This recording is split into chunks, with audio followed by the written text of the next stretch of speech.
नमस्कार, आप सबका हार्दिक स्वागत। पीछे हमने सूर्य से लेकर शनि तक के अंतर्गत आने वाले क्या क्या व्यवसाय हैं, क्या क्या काम कर सकते हैं, उनके बारे में चर्चा की। और शॉर्ट में राहु जो है शनि की तरह काम करता है और केतु जो है मंगल की तरह। शनिवत राहु, कुजवत केतु।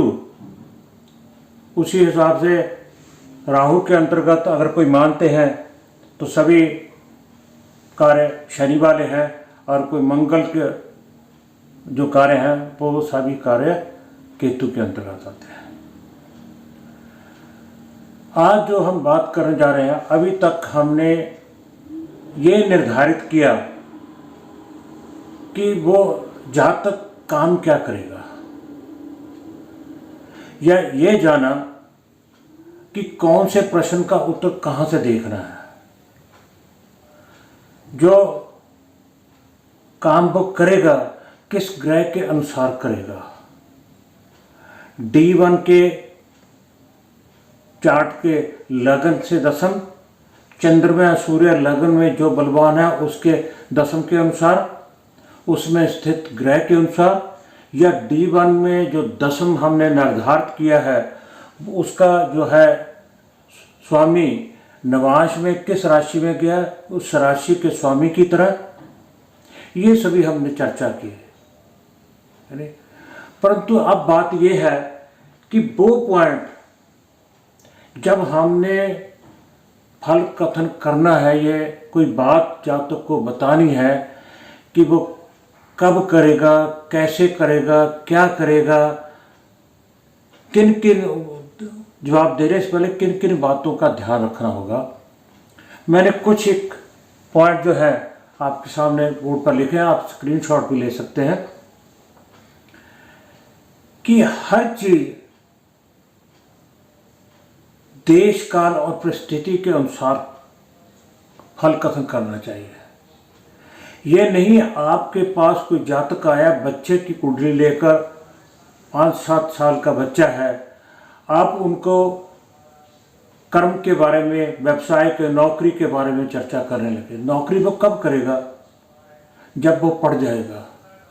हमें इन बातों का ध्यान रखना चाहिए। जो हमारे पास जातक आया, पूछने वाला कोई आया है, तो वो उसकी व्यथा क्या है, वो बच्चे की कुंडली लेकर आया है, कितने साल का बच्चा है, उसके पास एजुकेशन की कोई प्रॉब्लम हो सकती है, कोई हो सकती है। अगर कुंडली जो है 18 से लेकर, क्योंकि माइनर 18 से अंडर, जो जब मेजर हो जाता है, काम करने के लायक हो जाता है, 18 वर्ष से लेकर 40-50 वर्ष तक, हम 60 वर्ष तक भी लगा सकते हैं। जिनके काम चल रहे हैं, यूनिट चल रहे हैं, बिजनेस चल रहे हैं, नौकरी चल रही है, रिटायरमेंट होने से पहले कई बार फिर भी एक कंपनी से दूसरी कंपनी की में परिवर्तन करना चाहते हैं, ट्रांसफ़र करना चाहते हैं, या ट्रांसफ़र चाहते हैं, या अपनी तरक्की चाहते हैं, वैसे कैसे 60-65 तक भी आ सकते हैं। मगर 65 साल से ऊपर और 18 साल से नीचे काम की उस समय बात कीजिए, अगर कोई जातक काम के बारे में पूछता है। यह था 18 साल से ऊपर और मैक्सिमम 70 साल तक, 70 साल तक। और जब वो पूछता है तो हमें देखना क्या है, बात आज उसकी करेंगे। हमने ये निर्धारित कर लिया कि लग्नेश, चंद्रमा और सूर्य में से कौन बलवान है। बलवान हम छठ बल में जाकर देखेंगे। उससे इन तीनों में से जो भी बलवान है, उससे दशम से हमने देखा उस दशम का स्वामी कौन है, उसमें कौन कौन से ग्रह स्थित है। अगर ग्रह स्थित है तो उनके अनुसार, नहीं स्थित तो जो दशमेश है, वो D1 चार्ट का जो दशमेश है वो नवांश में किस राशि में गया, उसके अनुसार।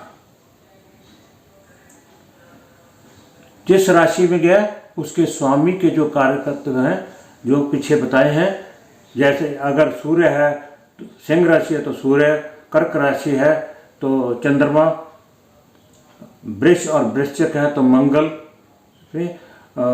मिथुन और कन्या है तो बुध, आगे मीन और धनु है तो गुरु, वृष और तुला है तो शुक्र, मकर और कुंभ है तो शनि। जो भी राशि है उसके स्वामी के अनुसार जो हम पिछले पाठ संख्या 6 से लेकर 12 तक चर्चा की है, उनके अनुसार जो भी ग्रह है उसके अनुसार हम बता सकते हैं भी कौन सा कार्य कर सकता है। मगर उसके अलावा परेशानियां क्या होंगी, कैसे होगा, ये सारा आज डिस्कस करना है शॉर्ट में। तो सबसे पहले हम क्या देखेंगे, देश का काल क्या है। काल दशा है। दशा, काल जो है दशा है, वो है दशा। दशा कौन सी है? महादशा, अंतरदशा। जो जातक आपके पास आया है वर्तमान की जो बात करेगा वो कौन करेगा? वो अंतरदशा करेगा। दशानाथ नहीं, भुक्तिनाथ। भुक्तिनाथ किसे कहते हैं? अंतरदशा नाथ को, जो अंतरदशा में आया। नहीं, बात यह है कि तो कहता है मेरा काम लगेगा नहीं। हम किसको देखेंगे? दसम अधिपति को। पहले दसम अधिपति देखेंगे, 10 में स्थित ग्रह देखेंगे। पहले दसम अधिपति को देखेंगे। क्या अंतरदशा में दसम अधिपति आ रहा है, चल रहा है, या दसम में स्थित ग्रहों के जो है वो दशा के अंतर दशा में, अंतर या प्रत्यंतर दशा में आ रहे हैं, उनकी दशा आ रही है। सबसे पहले हमें यह देखना होगा कि दशा किसकी आ रही है। फिर देखेंगे दसम अधिपति पर दृष्टि देने वाले, कि उस पर दृष्टि देने वाले कौन कौन से ग्रह हैं। अगर दसम अधिपति या दसम में स्थित ग्रह जो भी बलवान है, उसकी अंतरदशा या प्रति अंतरदशा आ रही है, तो उसके अकॉर्डिंग ही हम उसका उत्तर देंगे। और उसके बाद दसम और दसम अधिपति पर दृष्टि देने वाले ग्रह, दसम में दसम भाव, क्या कोई अशुभ ग्रह पीड़ित कर रहा है दसम को, तो उसमें कार्य में बाधा आ सकती है। मंगल दृष्टि डाल रहा है तो उसके अगर जो कार्य कर रहा है उसमें कोई झगड़ा या कोई ऐसी आपत्ति आ सकती है। शनि है, राहु केतु है, उसकी जो उसके नेचर है, उसके स्वरूप है, नैसर्गिक स्वरूप है, उसके अनुसार आप फल कथन कीजिए। जो दृष्टि दे रहे हैं ग्रह वो कौन है, हम इसको इग्नोर नहीं कर सकते। दृष्टि देने वालों का ग्रह पर, जब दृष्टि देने वालों ग्रहों की दशा होगी, अगर शुभ ग्रह है तो आपकी तरक्की, प्रमोशन हो सकती है, आपको बेनिफिट मिल सकता है, आपकी नौकरी लग सकती है। नहीं, अगर अशुभ ग्रह की दृष्टि है जो पीड़ित करते हैं दसम को या फिर दसम अधिपति पर दृष्टि डाल रहे हैं, दसम पर भी, और दशमेश दसम का अधिपति कहाँ बैठा है उसके ऊपर भी अगर वो दृष्टि डाल रहे हैं और उनकी दशा अंतरदशा आ गई तो वो भी काम खराब कर सकते हैं। अगर शुभ ग्रहों की है तो अच्छा फल कहेंगे, अगर अशुभ ग्रहों की है तो नुकसान हानि बताएंगे। और उसके बाद दशमेश से युति। फिर हमें यह भी देखना होगा को जो दसम अधिपति है, यहां युति के साथ साथ स्थिति भी देखेंगे, युति के साथ साथ स्थिति भी देखेंगे। स्थिति मैं लिखना भूल गया। स्थिति दशमेश, पहले तो ये देखेंगे कहीं 6, 8, 12 में तो नहीं चला गया। वहां चला गया तो वहां उसकी युति कहाँ है, या किसी और स्थान पर वह स्थित है, केंद्र त्रिकोण में स्थित है, अच्छा है नहीं। दूसरे में, 11वें में, तीसरे में चला गया तब भी अच्छा है। अगर 6, 8, 12 में गया तो स्थिति कमजोर है।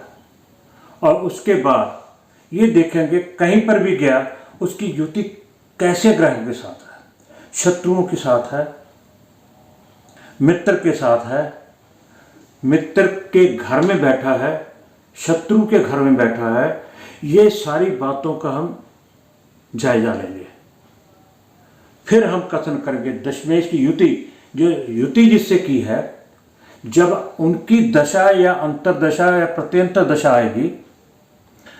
वर्तमान में तो इफेक्टिव जो है अंतर और प्रत्यंतर करेंगे, थोड़े चिर के लिए प्रत्यंतर और कुछ महीनों के लिए अंतरदशा। तो वो हमें जांचना होगा, क्योंकि अगर किसी की नौकरी में कोई गड़बड़ हो रही है, कारोबार में कोई विघ्न आ रहा है, तभी वो हमारे पास आया। हमें सब दशा को जानना होगा कि किसकी दशा है, दृष्टि देने वालों की है, या कि जिसके साथ युति की है, या फिर जिसके घर में बैठा है, मित्र के घर में बैठा है, शत्रु के घर में बैठा, उसकी आई है नहीं। और उसके अलावा जो अगला पॉइंट है, सूर्य और चंद्र से 10वां अधिपति है। क्योंकि जब हम ये निर्धारित कर लेते भी ये कौन सा कर्म करेगा, कर्म का निर्धारण करने के बाद सभी प्रश्नों का हल हम लगन से जो दशम है वहीं से चलते हैं। परंतु अगर उन प्रश्नों का उत्तर ना मिले तो हमें चंद्रमा और सूर्य से जो दसम अधिपति हैं, दसम है, उनको भी जायजा लेना चाहिए, उनको भी देख रहे हैं। हम जो कहते हैं वैसा नहीं हो रहा, जहाँ तक आपका क्लाइंट आपके पास फिर वापस आता बढ़ के ऐसा तो हुआ नहीं, तो आपको जांच लेना चाहिए कि चंद्रमा और सूर्य से जो दसम है और उसका जो दसम अधिपति है, कहीं वो तो नहीं कोई खराबी कर रहे हैं। उसका जायजा भी हमें जरूर लेना चाहिए, चंद्रमा और सूर्य से जो दसम अधिपति हो। उसके बाद दशमेश जिस निवास में गया हो उसका स्वामी।